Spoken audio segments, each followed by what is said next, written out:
So today I'm going to draw a bounty hunter. So this is just going to be a quick process of how I kind of go about making, his name is Void. So this is one of the big bad bounty hunters in the story. So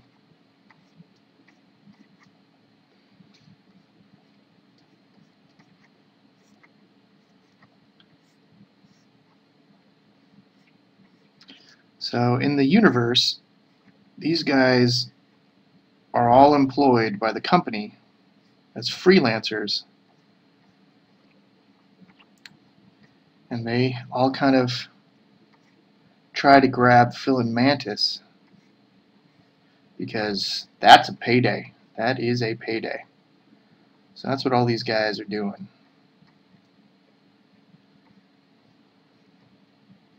And I've got a underdrawing on here at looks like 3%, so it's just barely visible, and I only have it halfway done. But I just kind of wanted a quick gesture. I don't like something completely solidified in the sketch. That's because sometimes I become too much of a slave to it, trying to get it all down.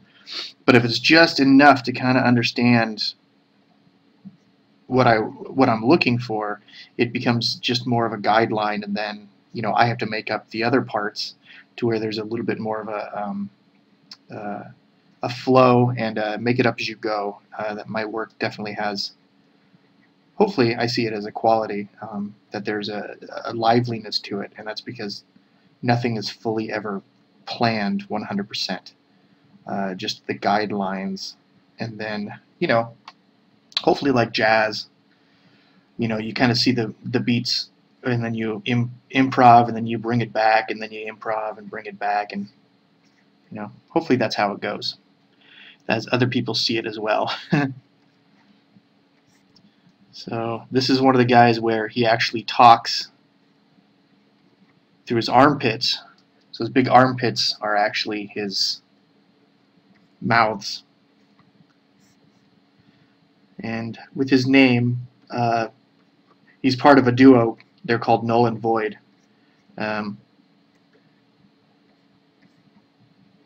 Null here is a, kind of an idiot. He's kind of like that. Hey, boss, what you going to do now, boss, hey? So he's kind of like that personality.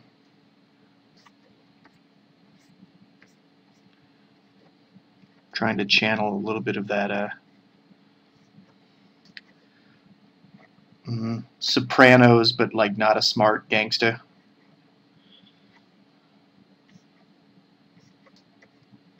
A lot of those gangsters were extremely smart to be able to get away and do all the things that they wanted to do, but this guy's kind of like, he's the muscles.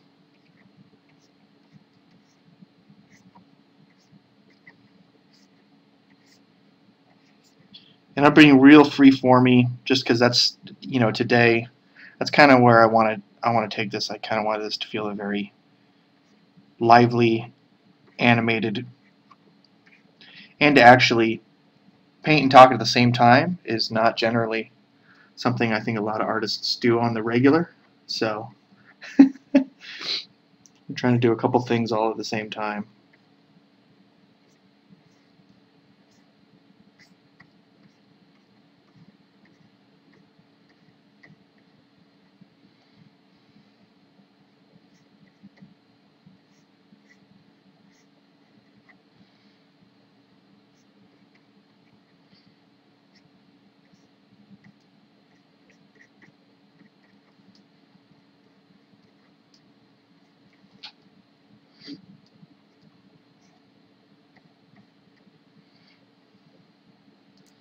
So let's see.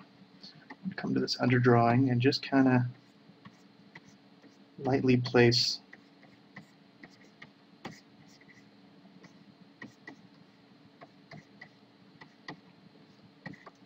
where I want that hand and arm to go, so I can kind of see what I'm doing. I'm going to come back to this guy. So again, everything's just straight black color, so you can just go into your file, which is only 3%, put in something as a placeholder of kind of where you want to go.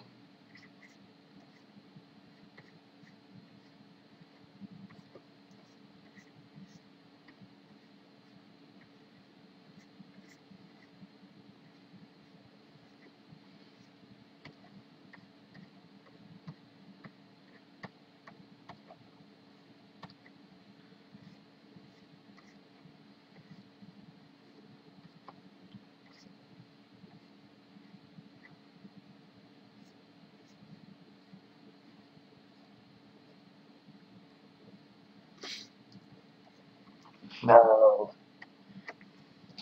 We're the damn janitors. So I kind of want his belly button to kind of look like it could be a mouth, but really he talks from up here. That belly button is just to grab your attention to think that that's where his mouth could be because it fits with his eyes and his nose. But trying to fool you, ha ha ha.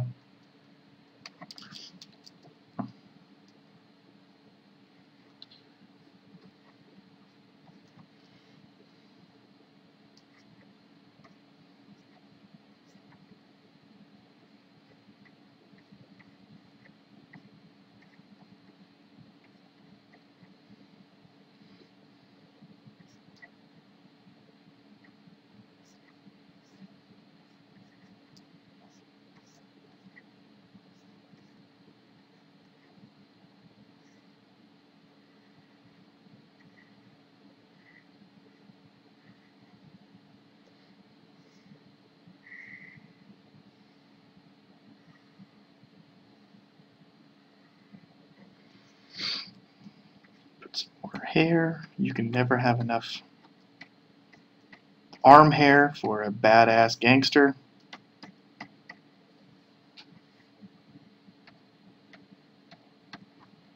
Slash bounty hunter. Slash alien.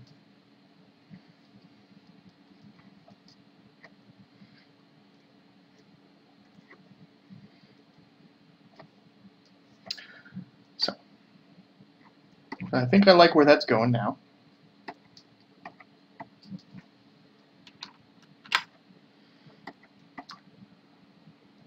So now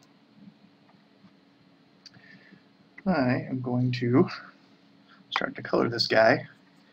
And I have a couple different methods that I use depending on what project it is. But for this graphic novel and this storyline, this universe, I decided to go with a animated TV show kind of a look. Actually for a couple reasons. So I wrestled with animated feature film, a lot more rendering, you know, a little bit more pushed shape anatomy decisions. But when I was doing all that experimentation, I was realizing how much time each frame would be, since I'm doing everything, since I'm doing the storyline, I'm doing the editing, I'm doing all the artwork, the pencil drawings, the layouts, the inking, the coloring, every single portion of it. Each method that I tried out, I tried about 6 or 7 of them. This one was the happiest medium of what I really wanted on paper, but then also what was actually feasible as a production goes. And that's the sort of duality that I think a lot of artists, some of them don't want to face, and some of them, the ones that are really successful, know when to kind of push that envelope and when to realize, is it better to have something that everyone gets to see and be a part of, or is it, you know, better to reserve it and hold it on to forever, and then you could end up being nothing at all and just shelved and sit there. So I kind of made my decision based off of those factors: is what does my mind's eye want to see, but at the same time, what's feasible in my lifestyle, in my lifetime, and what's possible by one person. You know, you also don't want to take it. For me, I didn't want this project to go on for years and years, because I've got a lot of other stories that I want to develop and figure out and play with, and other artists I want to work with on other projects. But this was the one that I kind of said to myself, this is one, this has been sitting in my brain since you know, before I went to art school. I've had these characters, and I've wanted to bring them out ever since.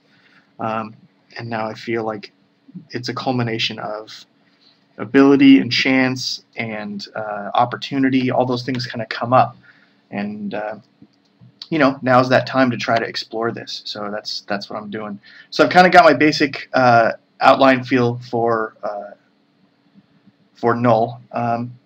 So what I do in this case, in this version of painting, is I create a new layer, and if you hold the Alt button, so see over here how that little mask icon turns on? When you click in between those two layers, now this is parented to this, so you can paint anything and it will only affect what's inside that layer.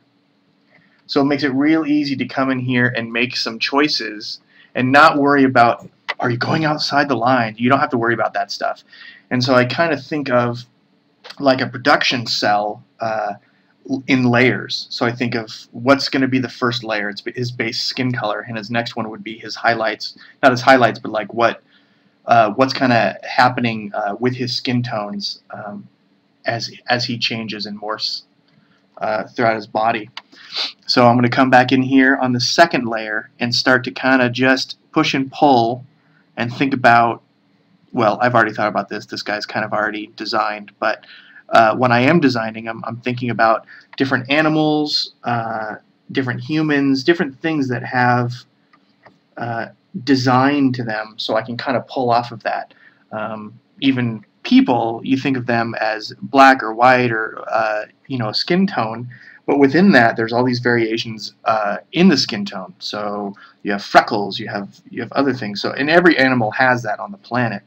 So it's good to get out there and you know, really observe and watch people and look at stuff to start to notice those things, and you know, look at it with your own eyes. I know a lot of people just sit there and grab reference libraries and stuff from other people, but you're really letting them make your reference decisions for you. So I tend to always kind of look for my own reference. You know, I've got certain sites that I go to, and then I look for it because it means that whatever information is coming in and I'm deciding that I like that information, it's still decisions I'm making. It's not somebody else.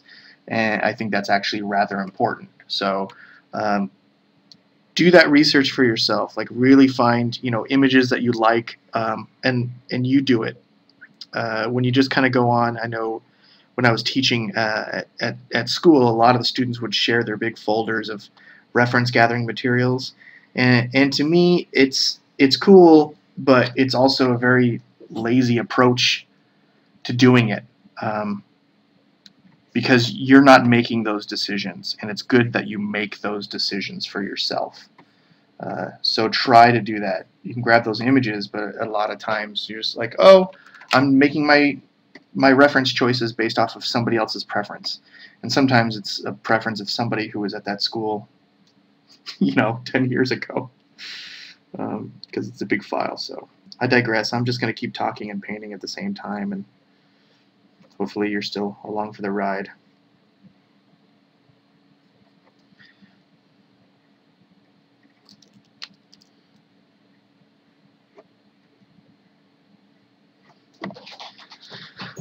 So again, just trying to mess around with his basic core things about him. I'm going to bring some of this color back up and around, almost like the underside of his body.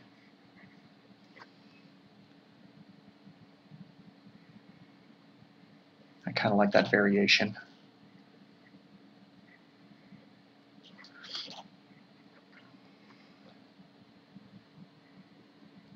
He started out as just a simple little drawing. He started out as that. In my sketchbook, that's what I started out with. Is I drew this really quick one. It's like, ha ha ha, wouldn't it be funny if you talked through his armpits, basically.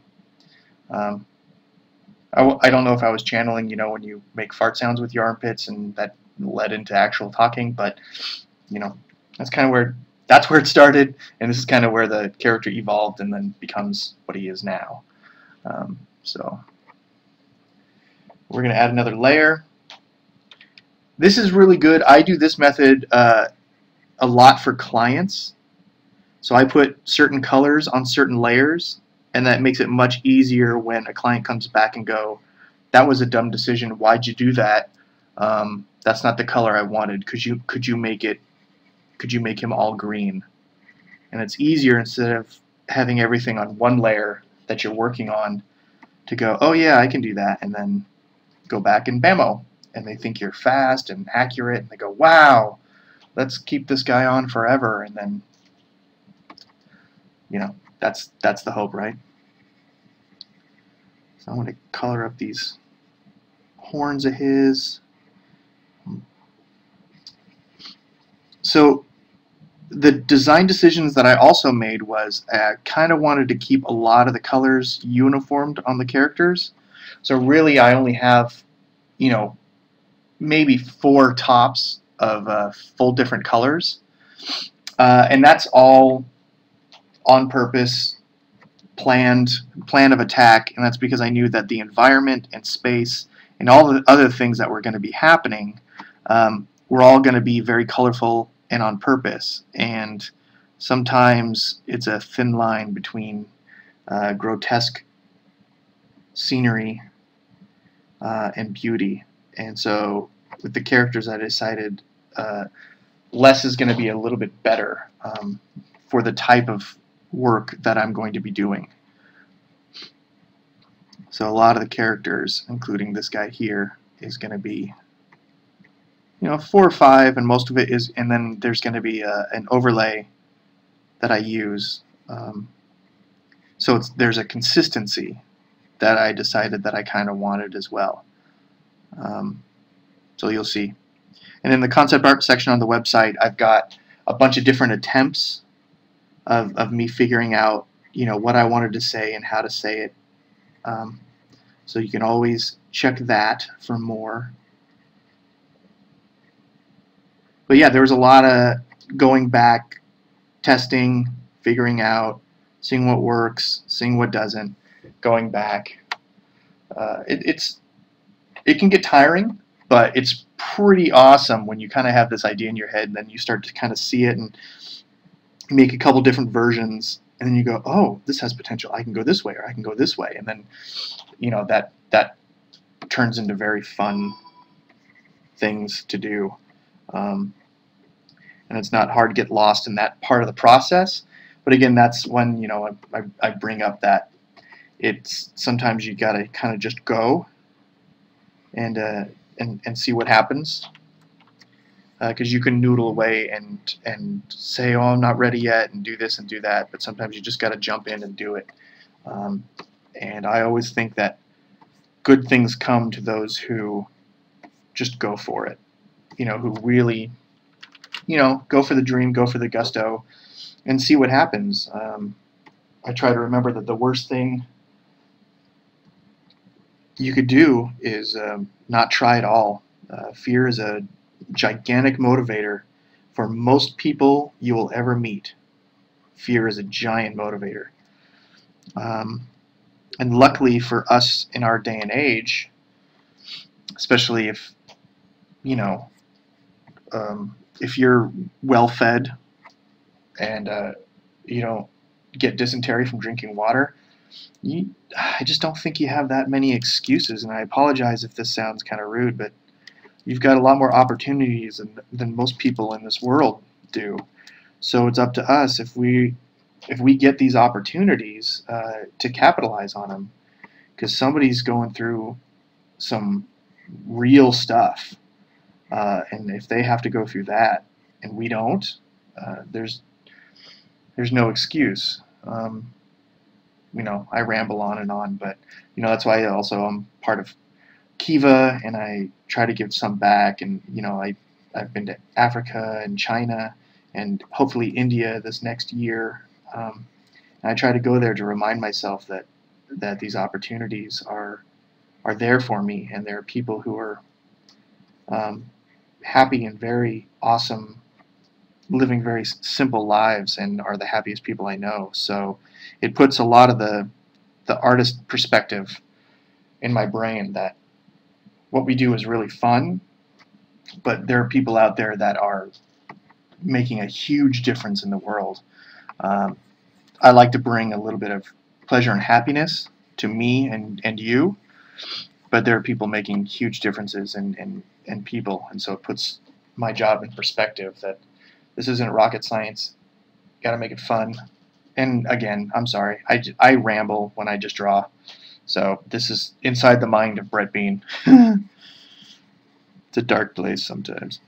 So now, when you lock this layer here, you can just lock it, and then no matter what's on that layer, it'll stay within those guidelines. So whatever you have there, you can draw anywhere you want. It'll only affect inside. So if we turn to white, see how that all turns white? So another one of those tricks. And in this storyline, that's another one of those things that I did is I wanted space to be black, eyeballs to be black, and so all the other line work had to have color to it. So that was another decision that I made throughout the storyline, and all the artwork I was going to do is that everything had that in it already built in, so there was similarity between all the pages, between all the artwork, everything from the website to the posters. Everything had commonality to it. So those are the kind of decisions that I ended up making for multiple reasons. But that's got my eyeballs. It's gonna be, can't truly be sci-fi without the brown cloth. Oh, you Jedis. You make everything brown clothy. So yeah, in the book there's a lot of homages to everything. Hopefully if you're a nerd like me, you'll get them all. And if you're not, hopefully they'll just pass you by and you won't ever have to scratch your head and go, I wonder what he meant by that. Hopefully it works within the story. I think it does. But the people who are keen on the universes can pick up and go, oh, I get it. Oh, I see what he did there. Well, that's the hope, right? You hope your artwork resonates with people and turns them on to something and gets them excited or makes them giggle or smile or escapes what's going on in their life, if they're having a bad day. And it's all escapism. I think with our production art, it's escapism in our industry. Now, fine art, it's not necessarily just about that. A lot of fine art can, it wants to get a message across or it wants you to have a feeling, but it doesn't necessarily mean that you have to feel what they intend you to feel. It's not always escapism. They want you to know about a cause, or they want you to know something or controversy. But I think a lot of what I do, and a lot of people in my industry, and of course this is just my opinion, take it with a grain of salt, is it's to engage people and escapism, whether it be into a drama or a silliness or a Will Ferrell comedy, whatever it is. It's about getting you to enjoy that part of that world or that environment. So I'm going to color. And again, not a lot of variation within my colors, all on purpose. I've decided that this little breakdown of one of my guys was going to be basically just about how I work in this environment. So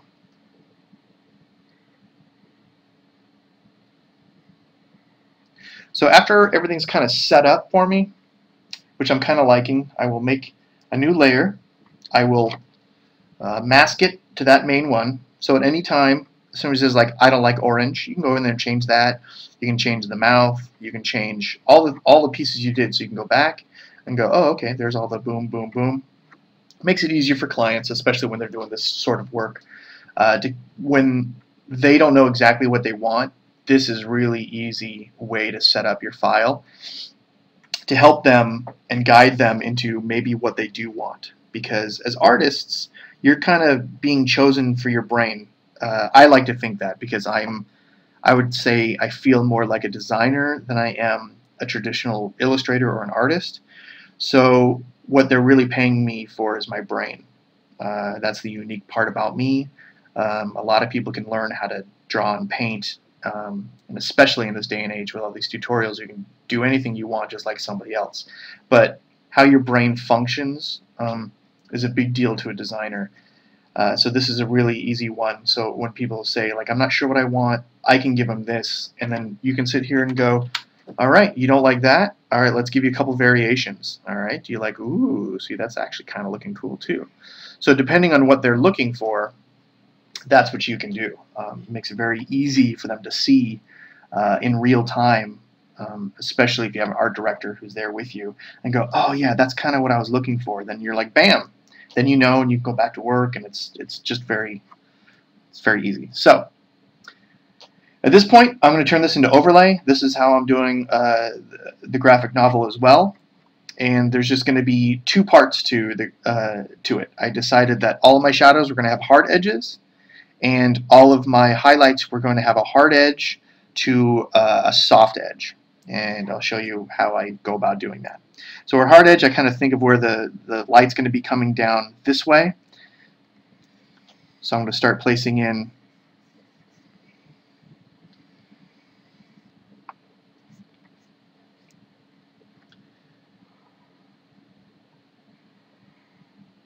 and again, what overlay does is read all the information below it. So I'm still using one color.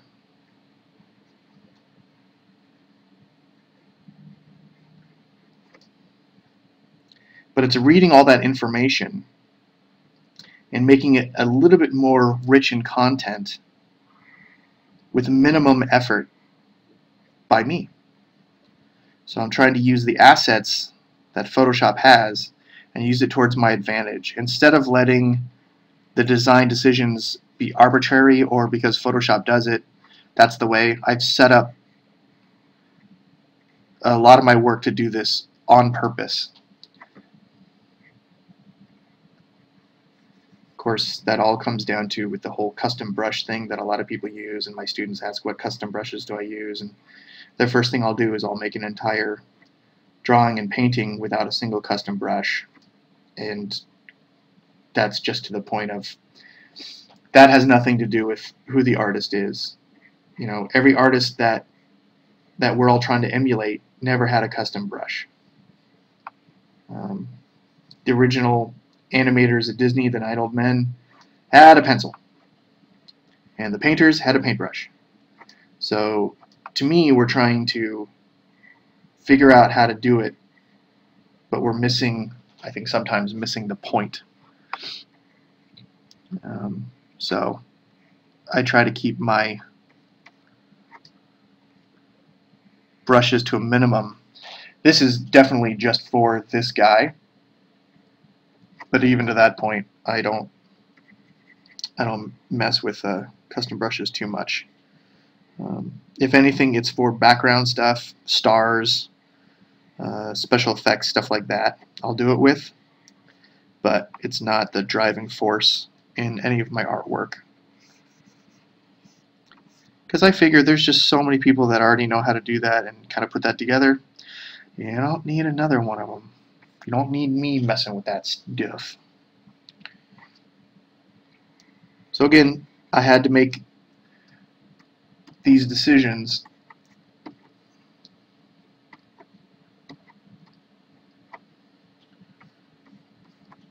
based off of economy of what I could accomplish in the time period that I wanted to accomplish it in. You know, that's more on the business side of what we do as artists, but to pretend there's not a business side to what we do is folly and silly to imagine that it's not something that you have to always be aware of. You know, whether somebody is going to hire you, you know, whether you take less money on a paycheck, if you're a freelancer, all those things come to effect because you could take less money that time, and then from that moment on, that person is always going to want you at that price. Nobody wants to pay you more. People understand your value, but I'd say it's more rare than usual.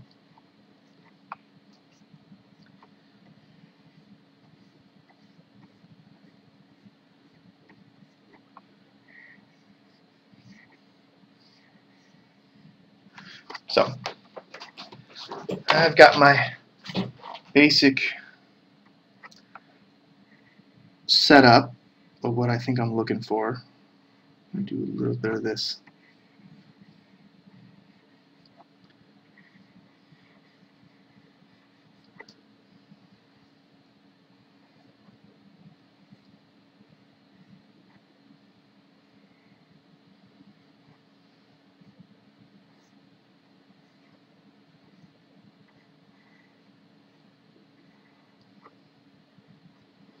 And again, everyone just decides as they paint and draw, style starts to show up.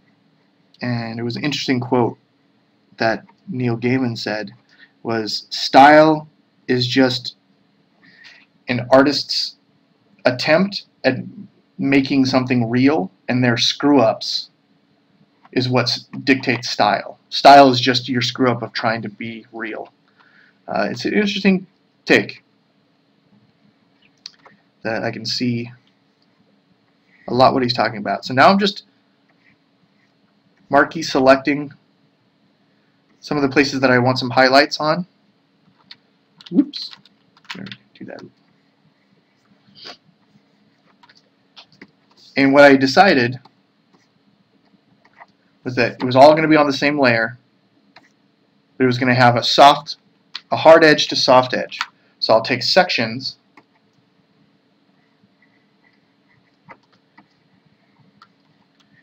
I use this marquee select tool because it's easy to kind of make some cool shapes and kind of use the things that Photoshop have as an asset.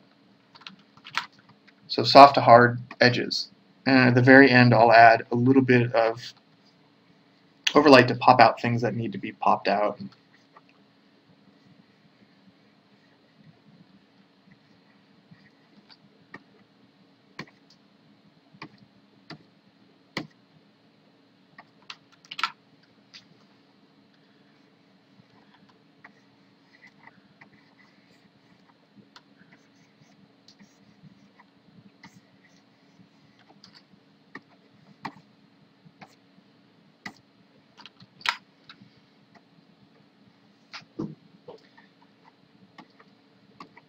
So again, a lot of experimentation to get up to this point, but I'm actually glad I did this experimentation, and hopefully what you get out of this is not, I'm going to go do what he did, but it maybe gives you an idea to go try something that you've wanted to try out on your own and go, oh yeah, I can kind of use that and I can change that into this and then that can be that, and all of a sudden you have your own take on this process. Again, I try to do this with a lot of the projects, try to come up with a new way, and I will be guilty very much of trying to do it on my own, because to me it's, I don't know, it seems like the most fun that I have is that experimental phase. Sounds like the best time in college, the experimental phase.